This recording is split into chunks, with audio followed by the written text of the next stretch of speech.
Mars Attacks is a 1996 American comic science fiction film directed by Tim Burton, starring all of Hollywood. And you know what, John? No subtitles. Good for them.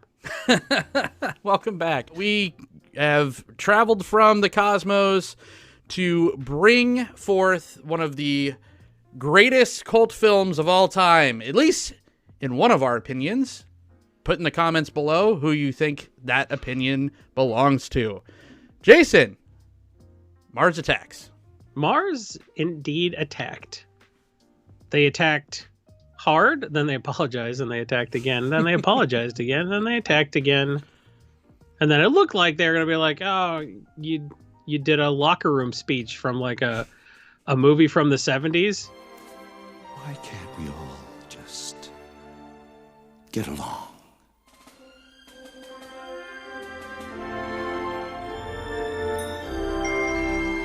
Where white kids beat black kids at basketball for the last time in history because of a locker room speech. Yeah. Yeah. And then they attacked again. So Mars attacked repeatedly. It did. It was probably my favorite part is them apologizing while killing, the elderly and children and dogs. Don't run. We are your friends. I thought you were saying your favorite part of the movie was when Mars attacked. I mean, we should just do dumb guy movie reviews. That should be our channel. It's like, my favorite part of Mars Attacks is when Mars attacks. But would you be wrong? Like, it's pretty apt. That'd probably be the most prophetic movie review we've ever done on this show. 3-word review, Mars Attacks. It sure did. It sure did. You are being fueled right now with Martian juice.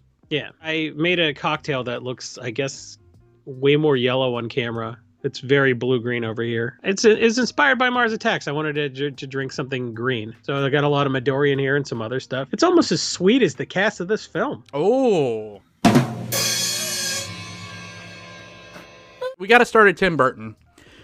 Tim Burton. We don't have to. You're choosing to start at Tim Burton because it'll upset me. There's history. This predates Jason Holt on the channel. I actually did a Film Hooligans back in the day called Director's Cut about Tim Burton because we grew up loving Nightmare Before Christmas and Beetlejuice and all the Batman movies.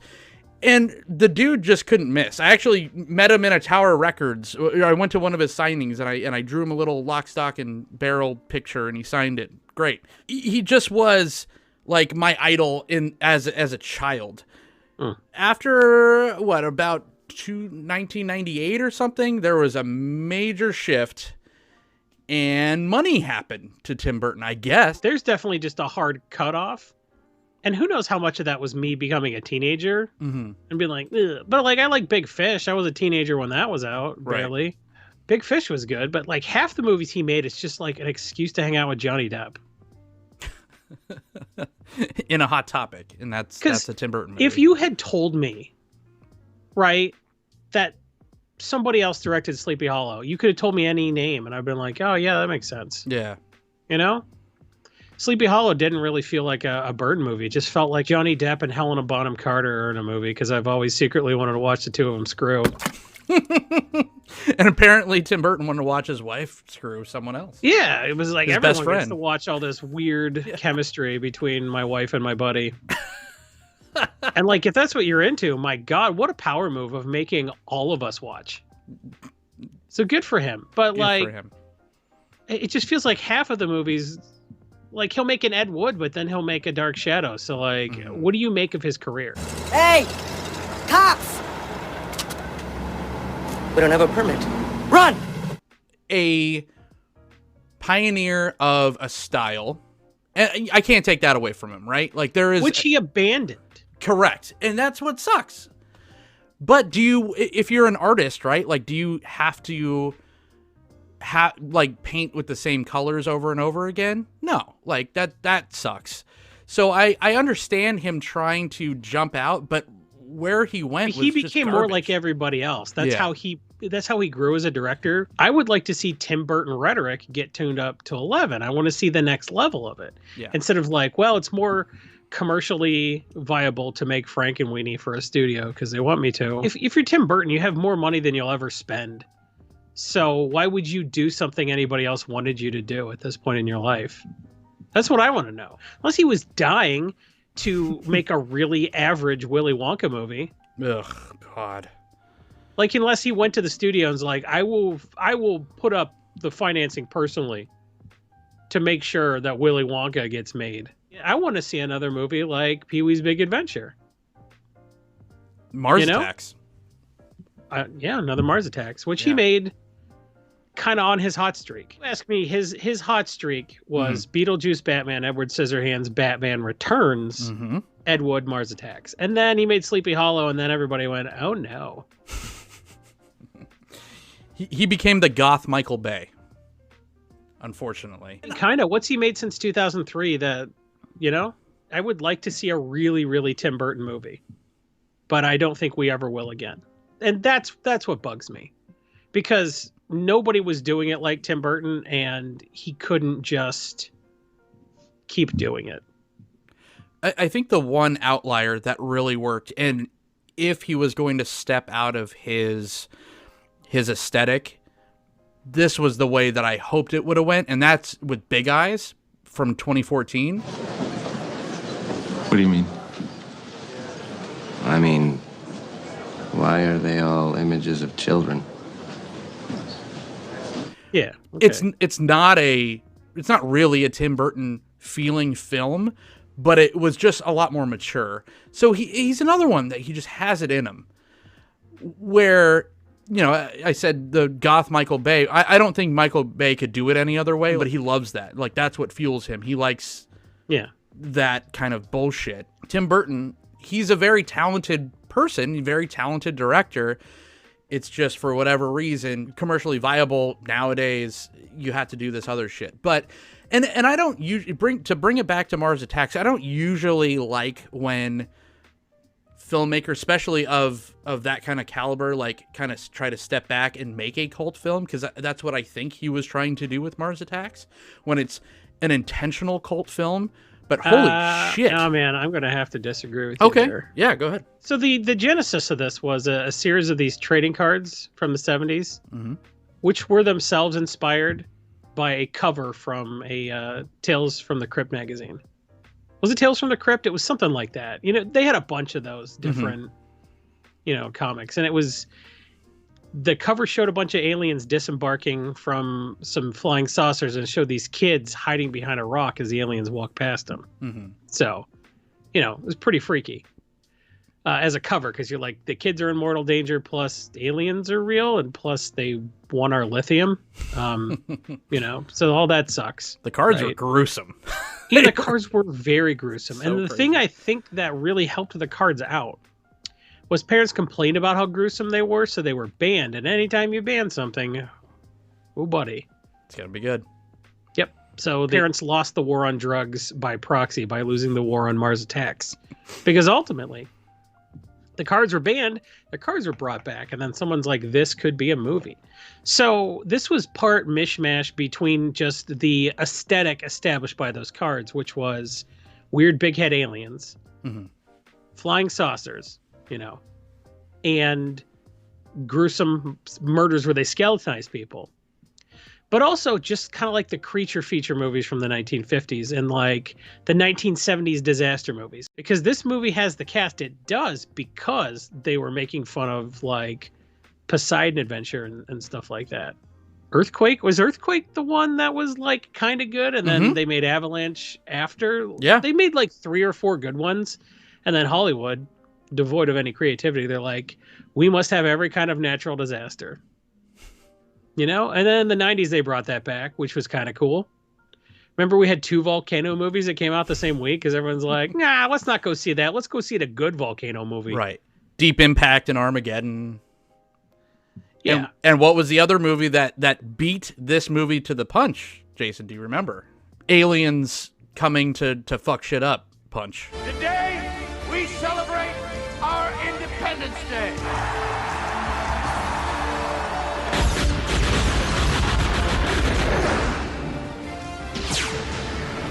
So if you listen to people talk about this movie now, everybody's like, oh, this is clearly supposed to be a parody of Independence Day, because Independence Day came out the summer before. It was a big blockbuster, but it was aliens, and then everybody, kind of got together and fought the aliens. And everybody accused this movie of being kind of a ripoff of that, but this movie was very clearly and very heavily influenced by the trading cards. Those came out, 2 decades before Independence Day.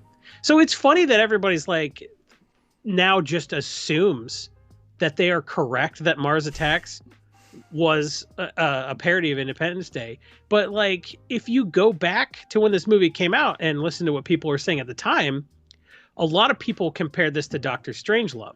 Far more apt comparison. Yeah, Gene Siskel in a 3-minute clip brought up Doctor Strangelove 3 different times in a 3-minute clip on Siskel and Ebert, right? Mm-hmm. So clearly nobody was thinking Independence Day at all at the time. So now everyone's like, no, we just kind of thought. But it's so funny that if you look back, nobody really said that then. So time has kind of given people a retroactive reason not to give this movie a chance, in my opinion. It's the same assholes that were just like, Dark City ripped off The Matrix. It's like, that's impossible.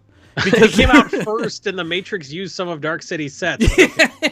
Yes, Tim Burton absolutely took some of those. He paid a lot of homage to Doctor Strangelove with Jack Nicholson's desperate not to fight in the war room soliloquy. Yeah, exactly. His shelter, that whole scene, that whole area. We just jump into the cast because that is what I think people remember. And my favorite piece of information, my little tidbit about the cast is the studios are like, okay, you have Jack Nicholson. The thing is, you cannot kill him.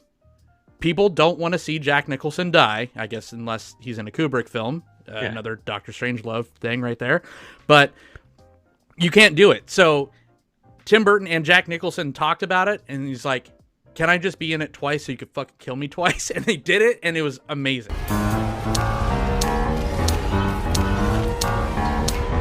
Said as a joke, what if I played every character? Yeah. And you can't say that and then play 2 characters. Right. If you're going to play every character, strap on that fat suit, Eddie Murphy, because this is your movie now. Except in this one, they just put a cowboy hat and... I'm going to be every character in this movie. Who? Jack and Jill. Oh, God. At least they had Al Pacino doing the donut song in that movie. That really saved it, right? What's my name? Dunkachino! Dunkachino! Oh, you think I saw Jack and Jill. Oh, I saw Jack and Jill. Did I just trick you into admitting? Fuck! How are people supposed to take us seriously? If you're like, my favorite director is Nicholas Winding Refn, and my favorite movie is Jack and Jill. Did you know that was the second time Al Pacino and Adam Sandler have been in a film together? Jesus Christ. Who would have thought that Tim Burton had the pull to get Lucas Haas on board? No, but everyone, Hey, that's pre-Brick Lucas Haas. Brick, that cult film? That we have an episode on, actually. That's true. Yeah, check it out. Also in Inception, the worst Christopher Nolan film. This was in Inception? Yeah, he's in the beginning. He's in the intro. Insert clip here. What's my name? Dunkachino! Dunkachino! Jack Nicholson, Glenn Close, Pam Grier, Annette Bening, Pierce Brosnan, Danny DeVito, Martin Short, who fucking steals every scene that he's in. Hi. Hi there. Want a date? How about it? A date? Sounds good. Yeah. Sarah Jessica Parker, Michael J. Fox, Rod Steiger, Tom Jones, Natalie Portman. I think it's Steger. Lisa Marie, and oh my God, Jack Black. A 15-year-old Natalie Portman? We're going to talk about that? Was she not? Was she in 200 movies when she was a kid? She must have been. I'm like, that can't be healthy for a kid to grow up on a movie set and just be tutored. It's like, she got her degree from Harvard and got all A's, and I was like, oh, maybe having lots of money in tutors is a good thing, actually. And then she was in I'm feeling bad for her. Like, oh, she never got to have recess. But think about the movie she was in, like Beautiful Girls, Mars Attacks, and The like Professional. Leon She was the in a goddamn Professional. Star War. Yeah. She was in several Star Wars. Yes. Yes, she was a Star Wars. You are right. It was the star of Star Wars. She was a Star Wars. It's like, hey, I'm just looking around at Jimmy Smits and Hayden Christensen, and nobody in this cast can act, so should I not act? They're all, please. Will it look super weird if I can act well next to Keira Knightley? Will people be confused if I'm the only one who can act? They're like, we have to get back to Naboo. And they're like, good, excellent. Not embarrassing anybody. She deserved an Academy Award for keeping a straight face during the Sand is Coarse soliloquy in Attack of the Clones. We're crying for Natalie Portman, but she was literally in everything I liked in the 90s, so she's fine. That ever happened to her was dating Moby, and that was after this movie. I literally forgot Jack Black was in this film. Adios. Me too. Like, yeah, if you told me before I sat down and rewatched this, who's in the movie, I would have remembered Pierce Brosnan. Mm-hmm. I would have remembered Sarah Jessica Parker. I would have remembered Jack Nicholson twice. I would have remembered Tom Jones and Lucas Haas. I would have remembered Jim Brown, but not Pam Grier. Yeah. I would have remembered not Michael J. Fox. I knew that Sarah Jessica Parker was dating somebody, but I forgot who it was. Would you have remembered Ray J? I didn't even recognize. Like, I don't see young Ray J in a movie and think that guy grew up to ruin America with his sex tape. I didn't. He ruined the whole country with a sex tape. Mm-hmm. But I see like a teenage Ray J, and I don't put it together. Yeah, yeah. And the other son was in Space Jam. So I know Tim Burton was just meteoric rise at this point. Yeah. But how did they convince all these people to not just be in the film? Because whatever, you have your like New Year's Eve movies where it like the shtick is having everybody from Hollywood in your movie, right? And it's just like, okay, I get to show up for a weekend of shooting. I get to cash my $2 million check, and that's fine. But these actors are like, Glenn Close is in here, and she gets murdered by a chandelier. Like,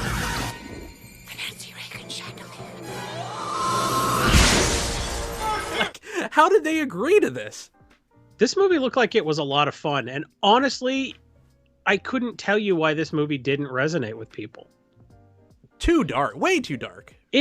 For the time, right? Okay, yeah, that's what I think. It's too dark, and I think people had expectations that this movie didn't deliver on, but the people made those expectations up. They got no one to blame but themselves, but at the same time, it's like, yeah, it's not the movie's fault, but it happened to the movie, and it's not funny. And it should be funny. It's not funny as far as jokes go. Yeah, there are no jokes. Like, It's funny when the way people are murdered is the star of the movie. Right. So when you say this wasn't based on a comic book or like a radio program or anything, like everybody just kind of assumed this would be funny and there were no jokes. Mm-hmm. The star of the movie was the ways people got murdered. Every card is represented. Cows on fire, crushed by something heavy, shrink ray, vaporized, set on fire. All the stuff from those 1976 cards got its own death soliloquy. Right? So I think people expected jokes, and maybe there should have been more. Because when you got Danny DeVito and he's being obnoxious but not funny, I think that was a missed opportunity. You want my watch? Hey, take it. Take it. Go on. It's a Rolex. Yeah, I do Tim too. Burton is a deeply unfunny person. Mm-hmm. So when he took charge of the project, he's like, no, it's the real humor is when people are murdered. It's like, are you doing a Vincent Price voice right now? Like, why not just make a fucking comedy with Michael J. Fox and Danny DeVito? Pierce Brosnan did comedies. The man was in Mrs. Doubtfire. He was choking on shrimp.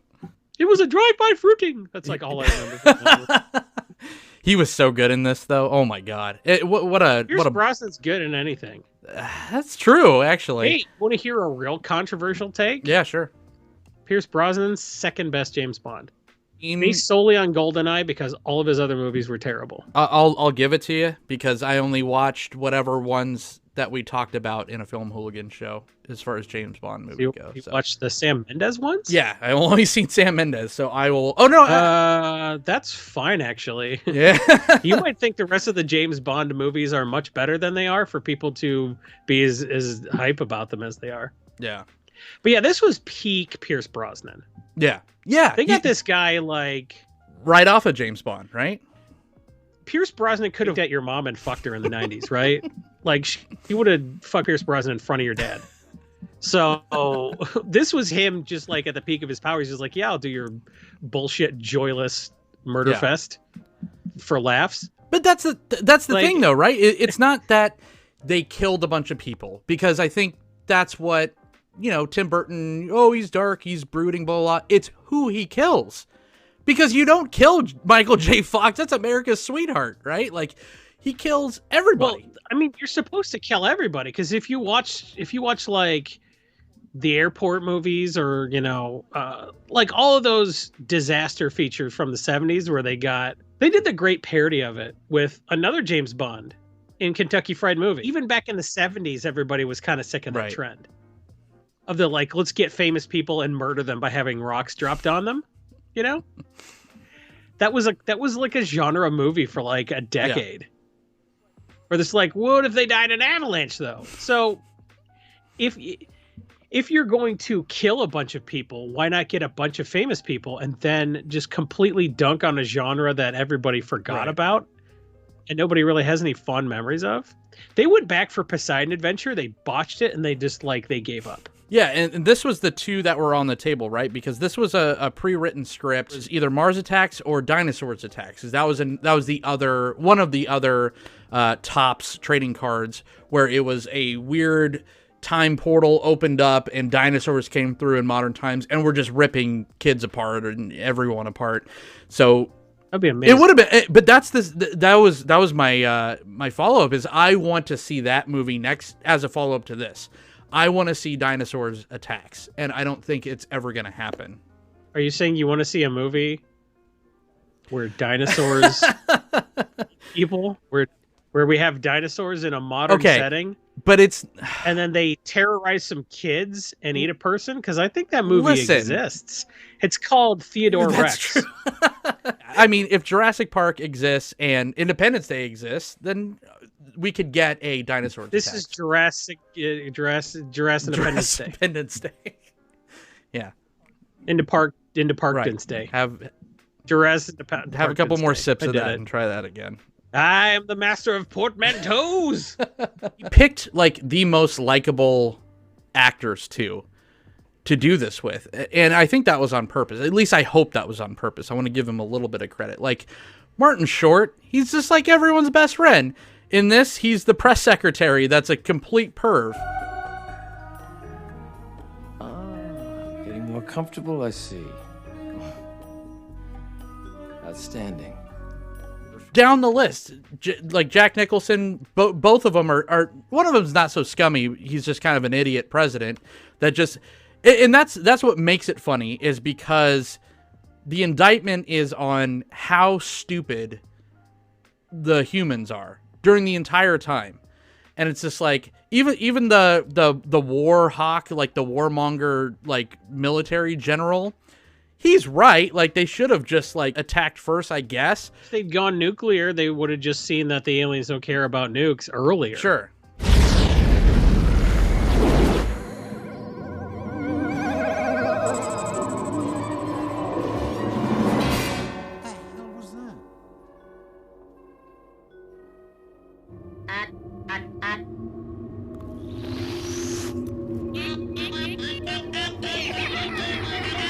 So like the fact that they waited, it was too late, and then they did their Hail Mary, and their Hail Mary, amounted to nothing.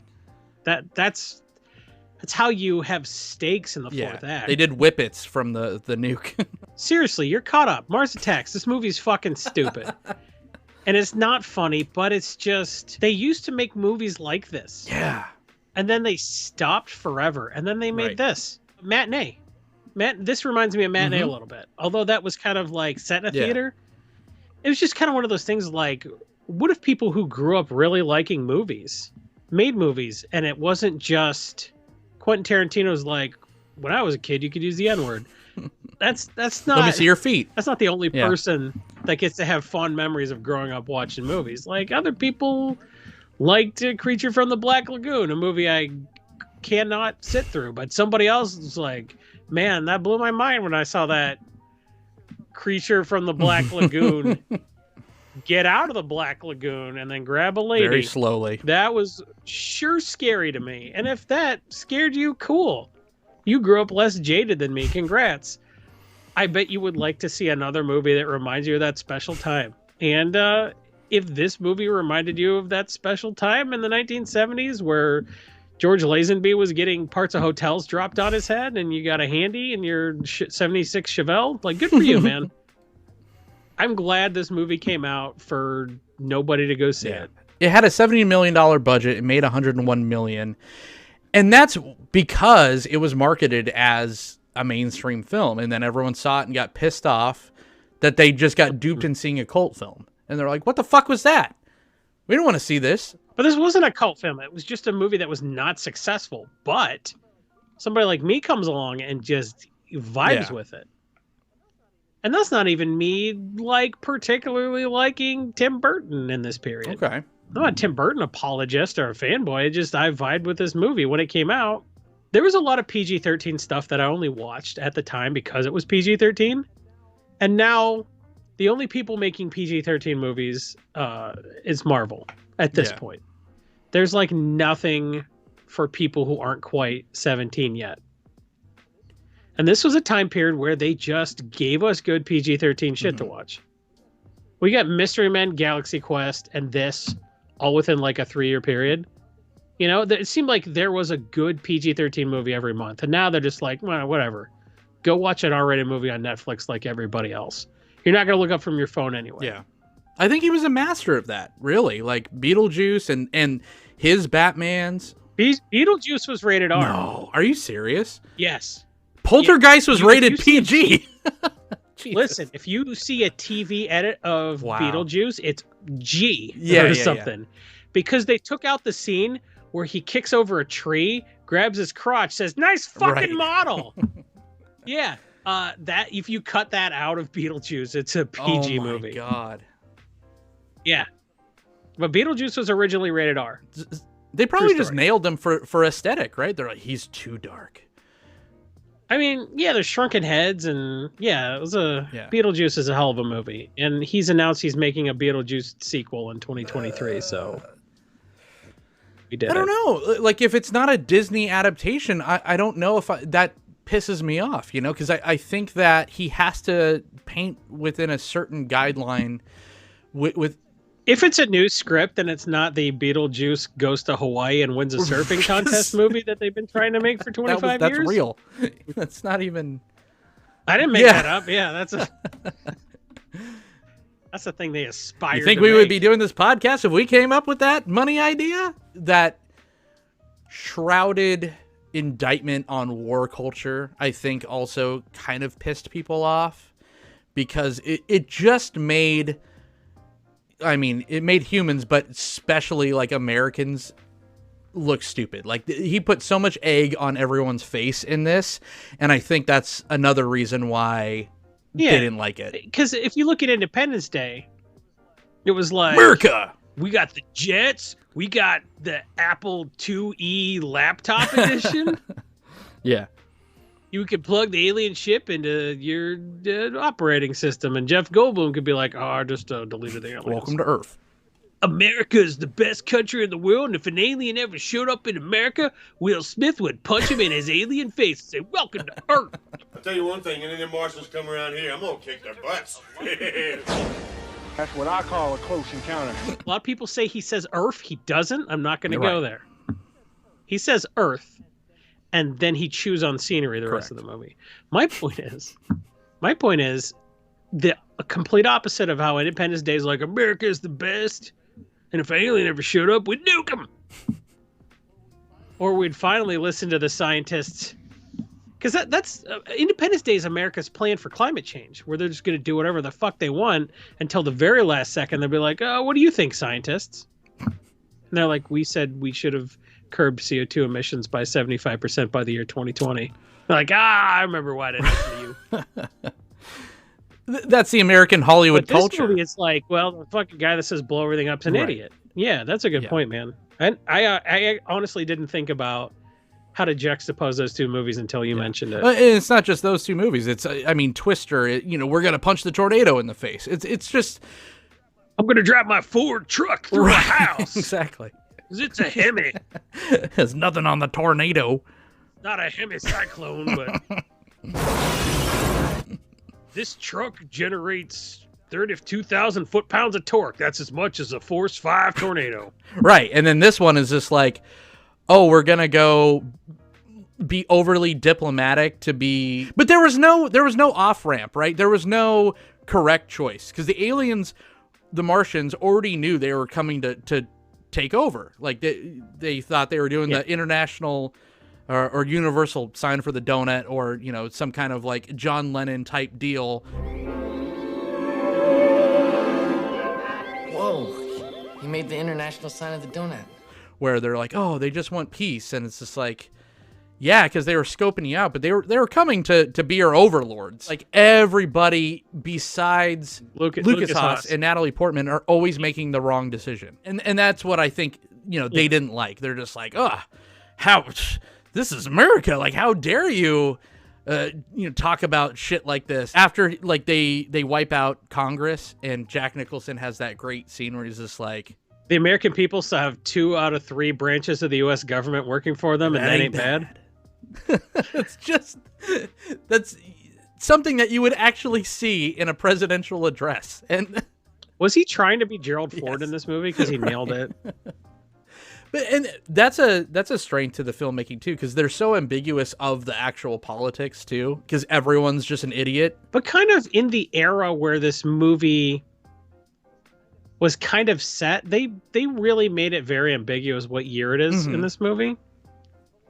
But like the kind of movie that spawned this, the kind of time period where that was set, it was just, I'm American president and I have a flat top and I want to use the nukes as soon as possible.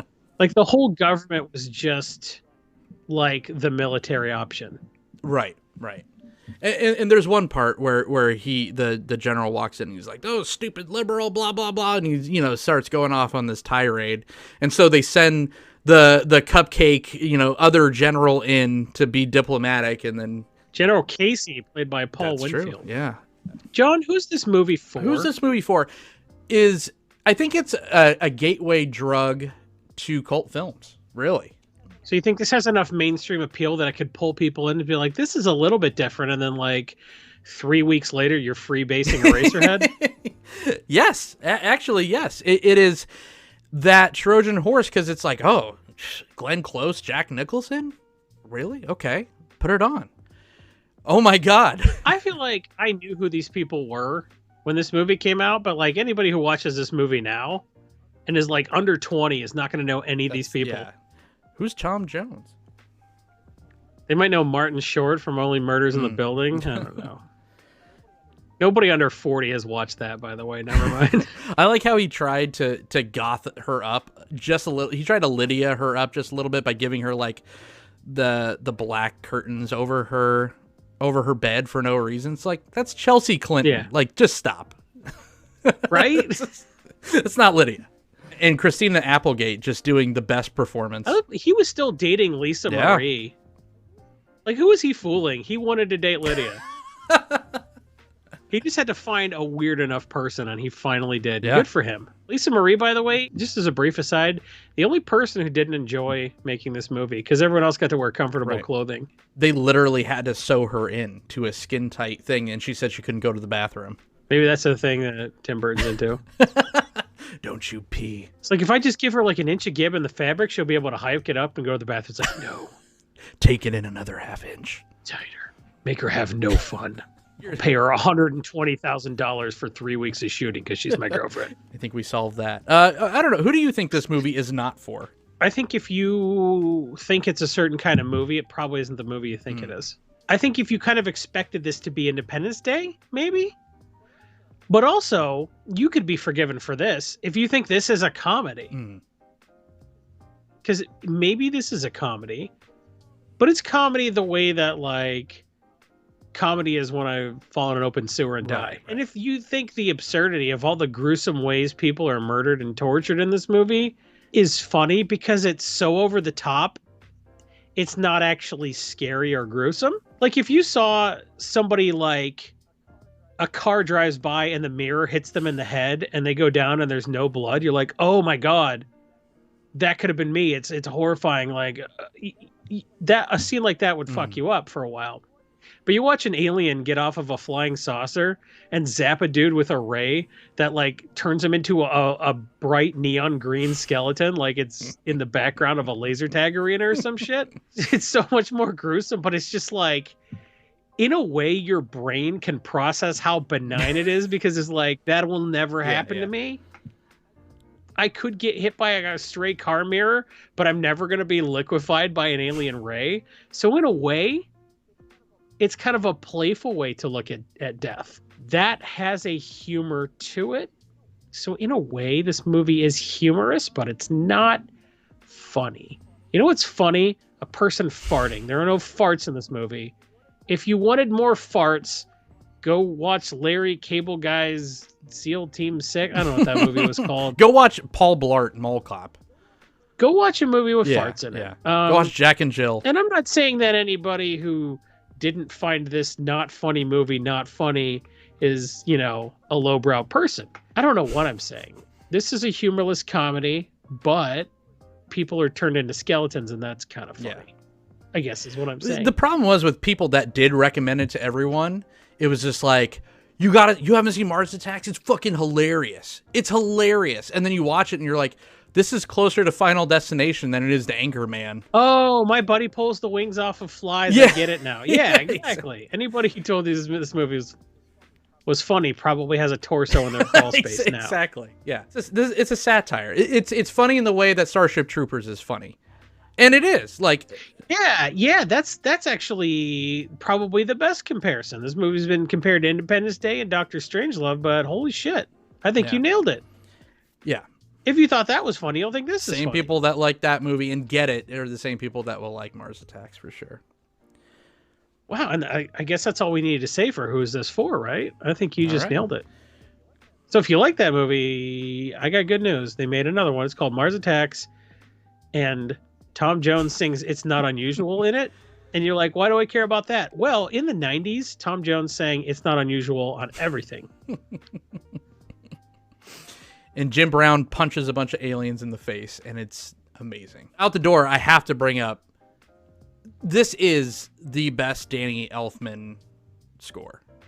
With the theremin, he just fucking has so much fun. He has just as much fun as Jack Nicholson does starring in this film, making the score to this, because it's just so batshit crazy, and it doesn't work with any other type of film, but in this, it's just a clinic. And he and Tim Burton got into a spat, and so someone else did the score for Ed Wood that came out like 2 years before this. But oh my God, they got back together. Which was a mistake. Yeah. I think Howard Shore wound up doing the Ed Wood score. Man, it's such a character in itself. This movie is filled to the brim with personality and aesthetic and everything, but I don't think it's as memorable, at least to me, without that Elfman score. Don't go sucking his dick. He just used the Treehouse of Horror theme song. It's true. That's all it was. The same theremin thing and everything. Listen to both songs back to back. I hate to ruin this for you. I hate to ruin this for our listeners, but seriously, listen to the Treehouse of Horror theme song, and then the like very opening theme to this movie when all the flying saucers are rolling into Earth's orbit. Spoilers. Spoilers for the pre-credits. It's an excellent movie, is what we're saying.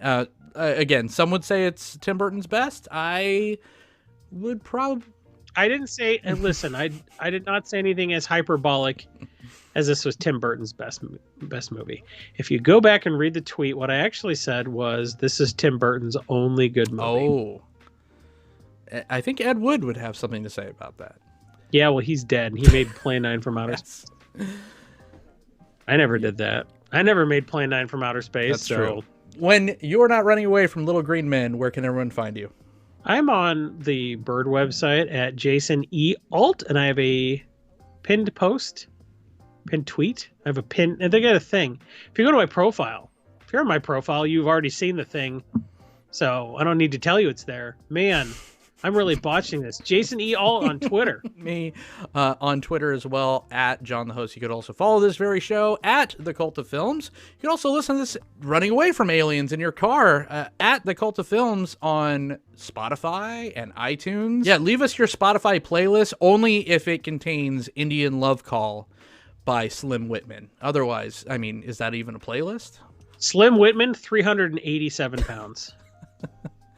We'll see you next time.